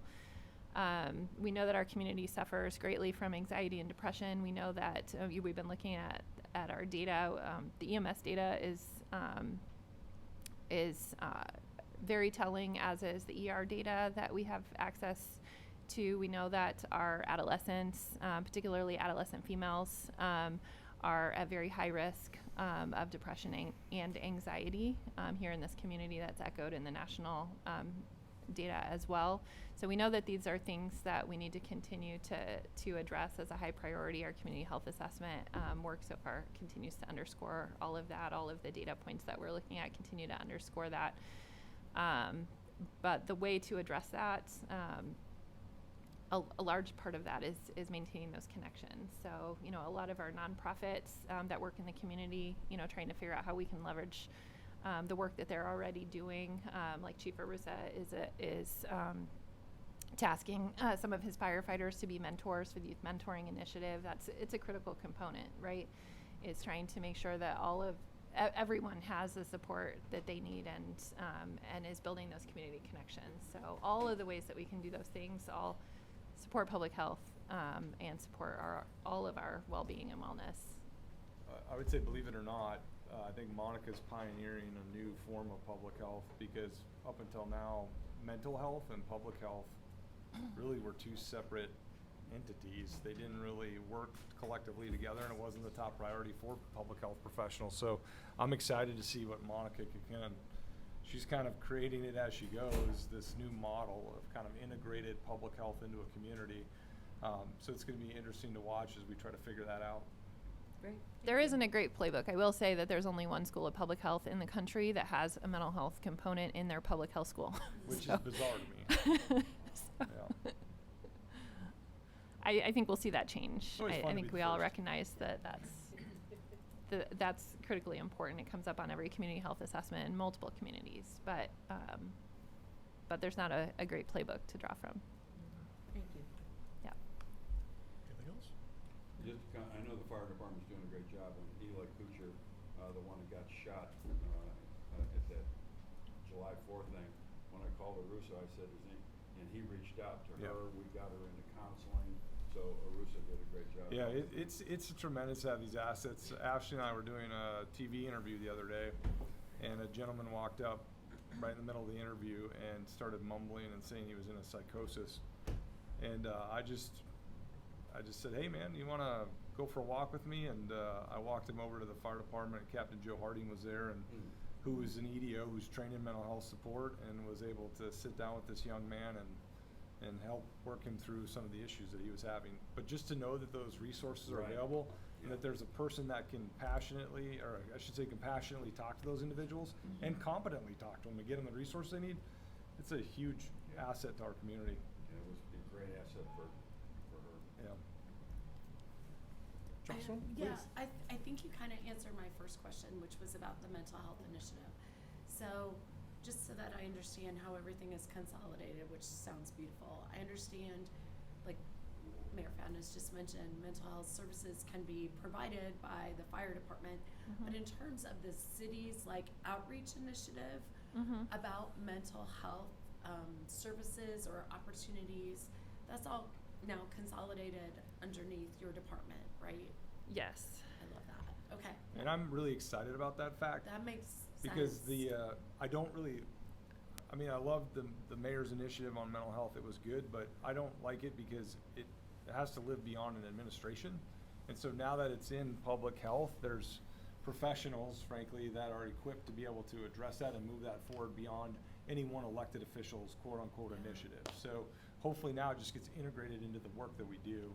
And I think that's a big step forward for us. I agree. I have two questions about grant related. So one is like you've been remarkably successful in acquiring grants and having grant funding supplement what you already have been doing. But the problem with grants is you can't count on them. Yes. And how do we as a city and think through funding make sure that we're bridging in case some grants go away, or like what can we do to make sure things continue on forward even if grants fizzle out? That's a great Great question. And I don't know, we don't have to get into That's what grants could come back and stuff, but I Yeah. think for us as a finance committee, we have to be aware that it's a remarkable opportunity that you've captured, but those opportunities could go away next year, 5 years from now. Yeah, and I will say the vast majority of our grants come through the State Department of Health. They're federal funds, but they're funneled through the state. So the state makes the terms to those grants. If any of you have followed the Public Health Commission, the Governor's Public Health Commission, one of the recommendations that they made was that all of those funds go to the county first, and then they can decide if they want to give them to municipal health departments, of which there are only 3 of us. So It's an extra layer. you know, whether that actually happens or not, I don't know. They've just released the full report to the Governor's Public Health Commission. Obviously, that's a concern of mine.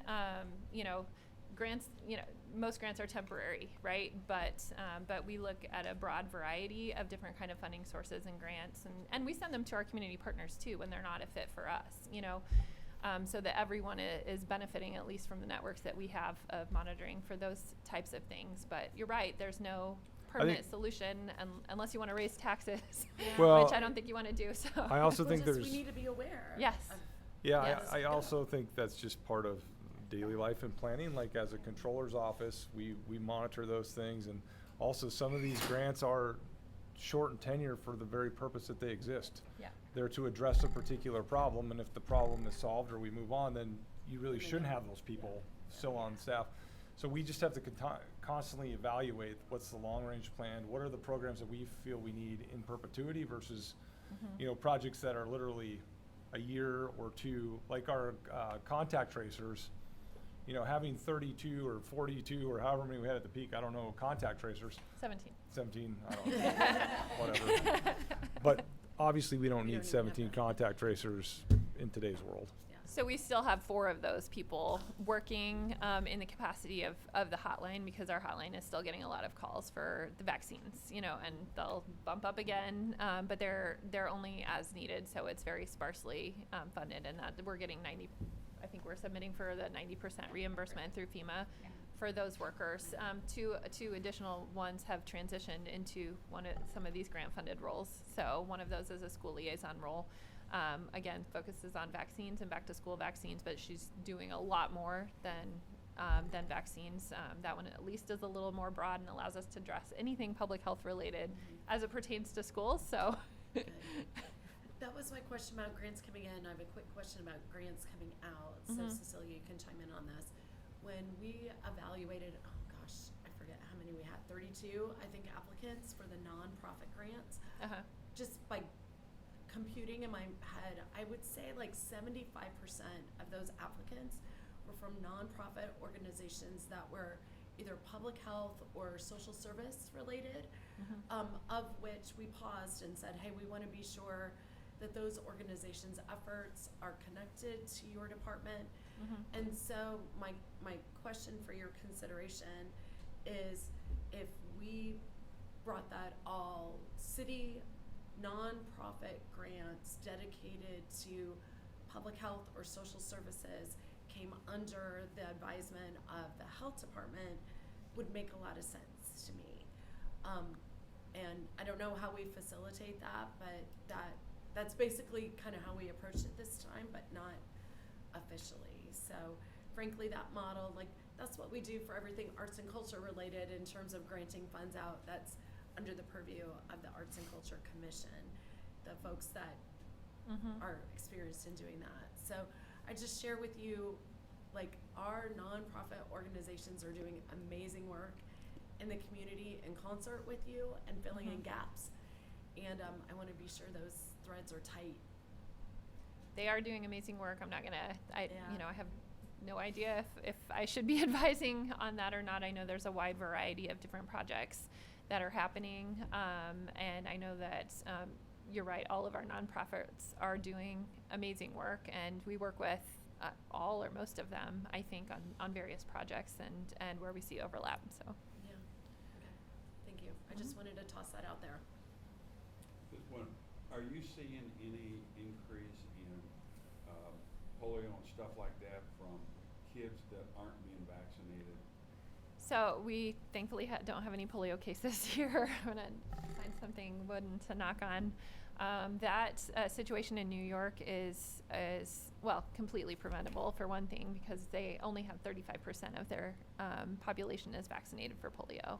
Our vaccination rates are much higher than that. They're 85 to 90% at least, and the data on that is not great. So it's 85 to 90% without having great data. It's all coming through the state immunization registry, and not everybody puts that information in there. The younger generation and my grandkids, they're not vaccinating their kids. They said, we're not taking a chance having autism.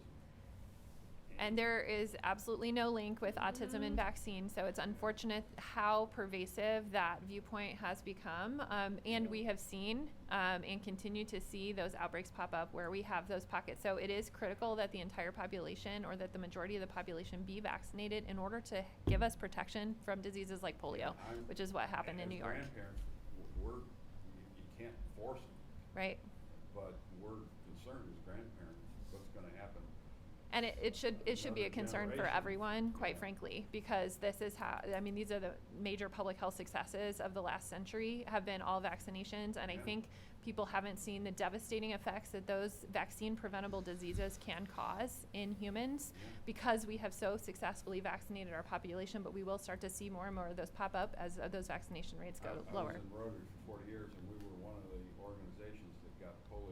Yes. around the world. It was almost eliminated. Vaccinated Yep. because of Rotary pushing around the world. Yeah. And now, If you want to see Monica get fired up, If you want to see me get fired up, yeah, you can see. we I can start think talking about right now- vaccinations. I feel very passionately about the power of vaccinations is that to prevent another, disease. area of communication we can somehow do? Yes, yes, we continue 'Cause I'll push it to to my communicate. community, to the grandkids. Yeah. But And if you have any suggestions for the best way to overcome that resistance, you know, without terrifying we people. haven't been able to do it with our grandkids. I think one way to just kind of close out the public health discussion that's really interesting to me is because of Monica's leadership and hard work and her entire team's hard work, what started as a controversy turned into what I believe is an institution that people trust in this community. And you see it in unique and interesting ways, like the number of families that are just automatically going to the public health department for their vaccines. In our community, before, nobody went to the public health department. So that presence being here, that commitment or trust to that institution is really interesting. And so as we move forward, how do we take that and really demonstrate this strong presence of health in our community and have residents turn to people like Monica in times of questions about what's in the best interest for their family from a health perspective. I think as we grow that and develop it, it could be really a differentiator for our city. And I'm excited to see as that progresses. We're still a little bit in the fog of COVID, but as we exit that and commit all of our time and resources to future pursuits, I think it could be absolutely a game changer for our city. So. And not to drag this out, but I do want to kind of echo this because I think it is a perception of a lot of people that you don't get services from the health department unless you don't have insurance or you don't have money. So we worked very hard to implement a program where we can take insurance for the vaccines. We've seen a lot of people utilize that. We know that we could leverage the support that we had during COVID and the mass vaccination operation that was set up with your support.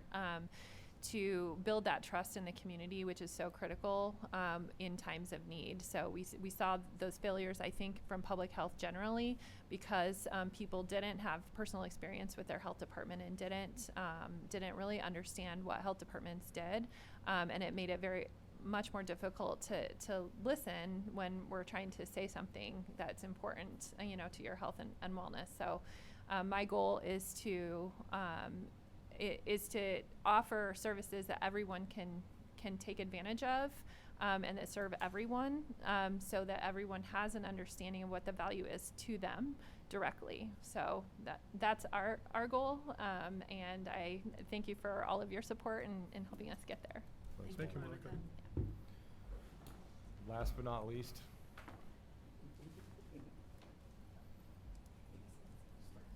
Actually, we have administration after this. Oh, sorry.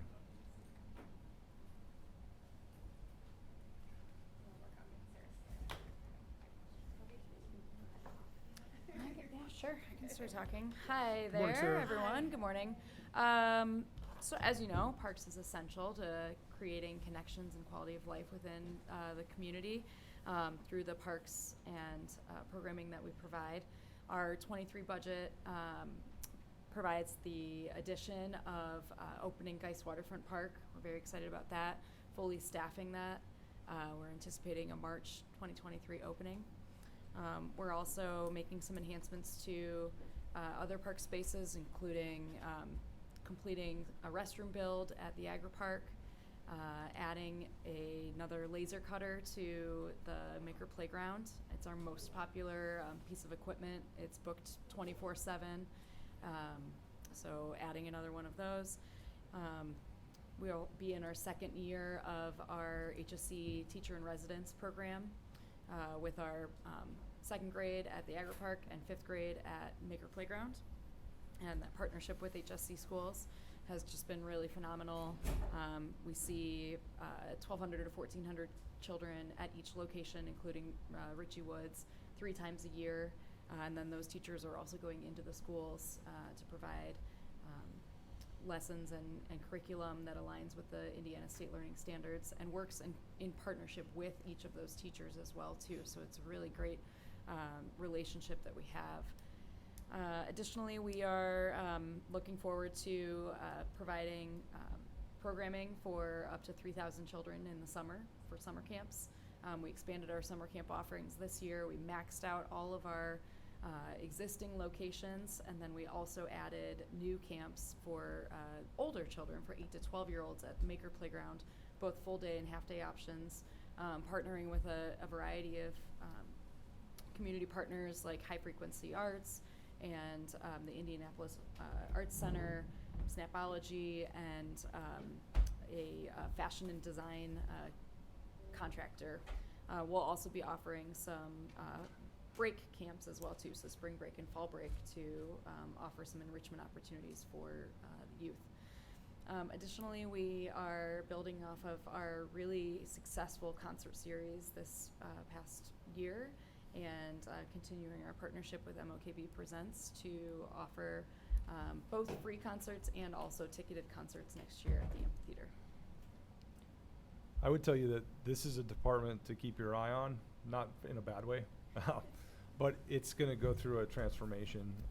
As we focus on quality of life in our community, this department is going to see growth, and it's going to be doing a lot of new and interesting things. You know, taking on the staffing of Geist Waterfront Park is a major undertaking. I don't know how many lifeguards.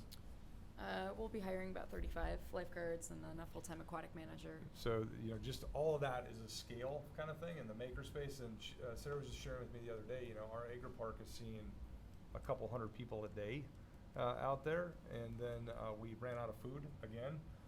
So we're going to double production. We doubled production this year. We're going to double production again next year. Lisa can help. Yeah, there you go. Exactly. So it's incredible the growth that we're seeing in quality of life. And then our new park in 96 Nelsonville is another one that we're going to have to start the design process on. Fortunately, it's almost exclusively funded by the state grant, which is great. But that's another element of this. And then we're going to be talking to you about a community center later this fall. So this department is just, it's going to see a significant transformation in the coming years. Well, Sarah, thank you for everything you've done for us. I don't have any real questions. So Jocelyn, do you have any questions for Sarah? Maybe just a suggestion for Mayor Fadness, when you present the budget at the public meeting, there's a tremendous amount of grant funding that Yeah. is supplementing the municipal budget. And I just would encourage you, don't gloss over that. Sure. Like, that is substantial, and Parks has been a beneficiary of that. Yep. And then I'll just make a quick comment that seems like the citizen comments that I receive are about roads and sidewalks, probably number one. Public safety is definitely up there.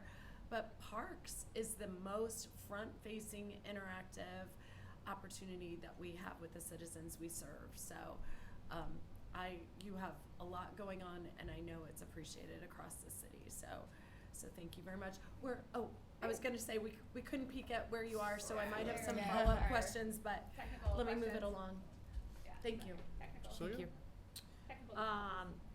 Well, I know I've been busy attending a lot of these park events this summer, and I'm always amazed at the quality of staff, your department, Sarah, with just everything you guys do to make these events just unforgettable events. Just it's exciting to see, and it just seems like every year we get more and more people, and you guys are there till the wee hours of the night, and overseeing things. And so I just want to commend you for your hard work and your team and everything like that. And so I was wondering, as we're adding to our park stock, do we have like a long range plan as to personnel, service, maintenance for all these new parks and that we're coming into the fold? I want to make sure again that we're kind of getting ready and prepared to understand what our costs are going to be in the future, and so that's, I guess I'd ask for something. Yeah, absolutely. As part of the planning process of any new amenity, I mean, we want to, it's fun to build bright and shiny, but we also need to have a plan on how to maintain.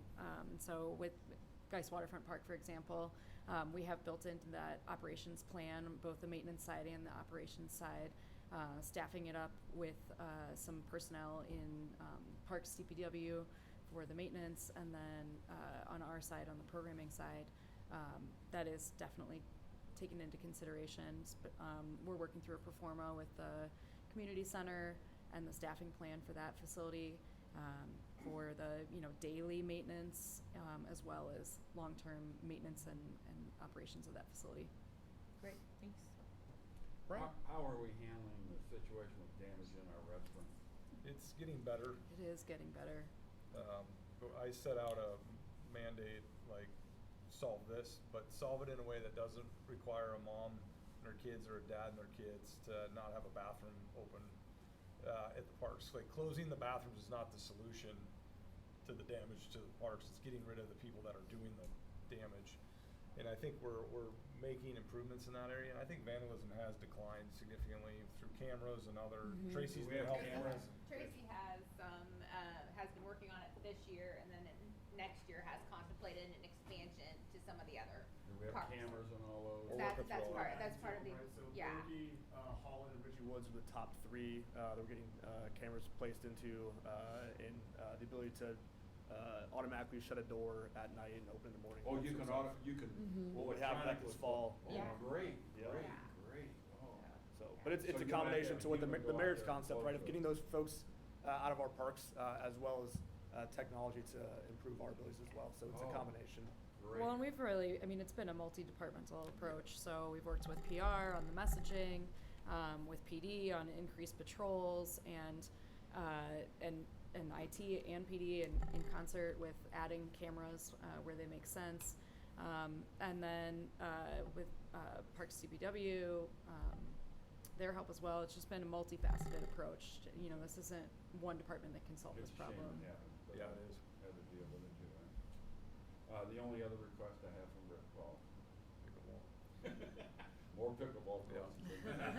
As I told Brad Well, we'll have yesterday, six, they on just the poured west. concrete yesterday for the six at Yeah. Holland. Those are We'll coming see along if- really nicely. If there's less at Cynthia Ann going there, then we're fine, but Yeah. I don't think it's gonna happen, they just, Well, and Keep coming. hopefully they, are enjoying the addition of the lights that are there, to allow, to extend the playing people on time. the south side of 126 don't, but that's county. That's too late for your crew anyways. Yeah. They're not out that late. Yeah, we aren't out there. They're in the morning, Yeah. in the morning. Not us. It's dark in the Yeah. morning.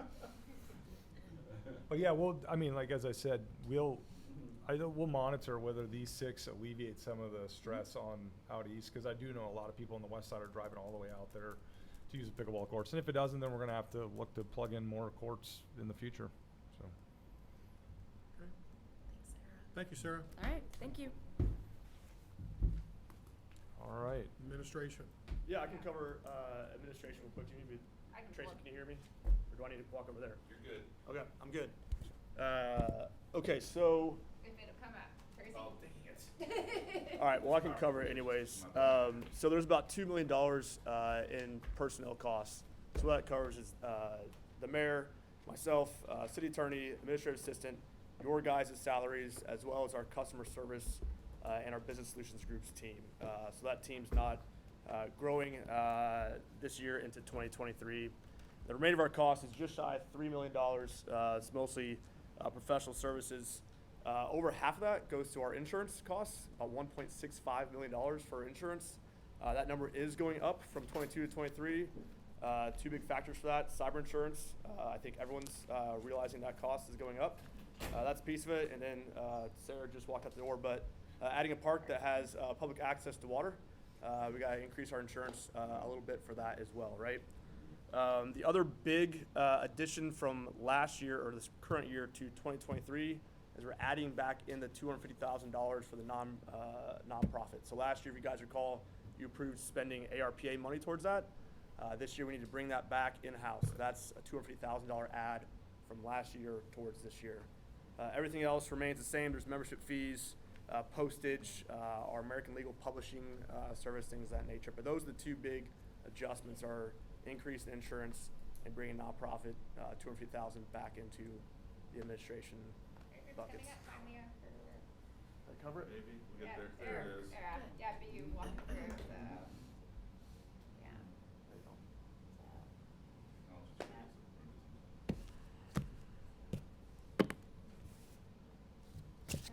I have no questions myself.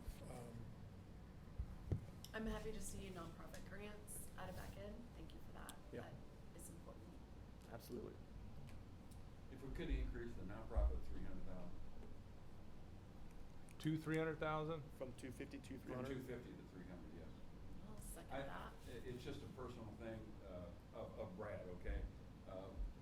When I was a mayor, I did everything I could to help the nonprofits. It's amazing, and just some real stories, some nonprofits that I only gave $1,000 to. But that made the difference from them to be able to exist and then become very self-efficient. So, it's just a personal thing. I'll totally second that. We, again, had far more applicants than we had funding this year. We could do a lot more if we invested a little bit more, and I think that's a reasonable amount, $300,000. But I will also add into that comment that the suggestion, I think both Brad and I had, about $250,000 a year dedicated to Prevail operations of their facility would be separate from that. So we're saying, suggesting $300,000 for nonprofit grants, and then $250,000 per year for the Prevail operations of the domestic violence facility that they have planned. Well, and I think we need to kind of look at what, Prevail in terms of what the county's throwing in, what the percentage is of people that are utilizing it from our community. I mean, I think we need to evaluate it and look at it, but I personally, I'm not sure I'm that comfortable with, suggesting or saying, $250,000 right out the gate. I'd like more information and kind of better understand Yeah, where that I money just is need to do being some more homework utilized for our community. And on the that. same thing with the nonprofit. I know, there's been council members that, feel like, is that really our role to be making those decisions for the taxpayers? So, I mean, again, I'm not sure. Increasing, I don't know. I think we need to personally think we need to reevaluate kind of what our needs are within our city, like in terms of helping our residents, where we're gonna get the most impact of helping our residents within our community using those Fisher dollars. So I'd like to have personally more conversation in terms of moving forward with nonprofits. And So if there's consensus across the board one way or the other, we're happy to take a deeper look and add it to it. The pie is the pie, so to speak, right? So if we were to add $50,000 or potentially $300,000, we'd be bringing in an unbalanced budget, which would be dipping into cash reserves, which is a topic we've kind of talked about already today, but that's something we can look at if there's consensus across the finance committee to do so. My recommendation, obviously we don't want an unbalanced budget, but my recommendation is certainly to utilize the substantial cash reserves we have for this suggestion. And in terms of how we facilitate this conversation, if we can invite Prevail to communicate to us, I mean, we're just having this kind of offline conversation, and I'm not prepared to. Come in, make a presentation. I think it would be good because I reached out to, just sitting here, reached out to a couple other mayors, and they're not funding anything in their budget. So I don't know if it's a timing issue or whether it's, what community's doing what. So I'd like to know better, like what's the game plan here? And that's fair, and that's a good Yeah. question, because my concern was this was supposed to have been built in 22. Yeah. Because I had asked you to Yeah. put it in the Yeah, budget. I remember. And then the thing got back. Can I go off the record? I don't No. think so. think so. Okay. There's I'll- no such thing. Public meeting. I'll talk to you. So, but anyway, I'll talk to you. yeah, but so anyways, I don't know, just reaching out to my counterparts, none of them are aware of any of this conversation or are funding it. How would you like me to set up? I think we just need to just have them reach out, because I've never had a conversation with Prevail about funding any And operations, that's fair. so. That's fair. That's Well, fair. that is Yeah. very fair, because the Very fair. facility's new, the funding source for that Yeah. Sure. construction's new, and they have a Yeah. new executive director, so. And Is it built And I there? think that's good, Yeah. and maybe that'll also help get this thing. Yeah, we need to probably sit down and have that conversation as I a agree. collective. And I'm seeing all the other mayors, Sure. a little bit later today, and I'll just talk to them too and say, you guys know anything about this or where this is coming from? And That's go fair. from there. And then I'll Yeah, circle back with you guys on it. I'm interested in learning more about, what I'm hearing is this is gonna be a commitment, this is gonna be an ongoing commitment, correct? Right. That would be my Yeah, recommendation, because the absolutely. operation, yeah, because it would be, yeah. And again, I'm, Now, and of course, after it's built, the county's building it. I So need after to the know county more about builds this it, before, then- I will not, I need to know more about this Yeah. before I'm comfortable. Yeah. But How's we'll, that? we'll do some homework on it. Absolutely fair. Great. Anything else on administration? Any questions? Elliot has a memo. Am I getting a raise? Big one's That's especially not for what the you. memo's about. Oh, yeah. All right, memo for that. That was on the record, Brad. And you can say, I deserve it. That's what you get for a guy that's not running again. The last time I said that as mayor, they used that against me. So this memo addresses some of the questions that were presented about cash reserves. Elliot's put together kind of our rationale for the cash surplus that we do have. We touched on this a little bit earlier.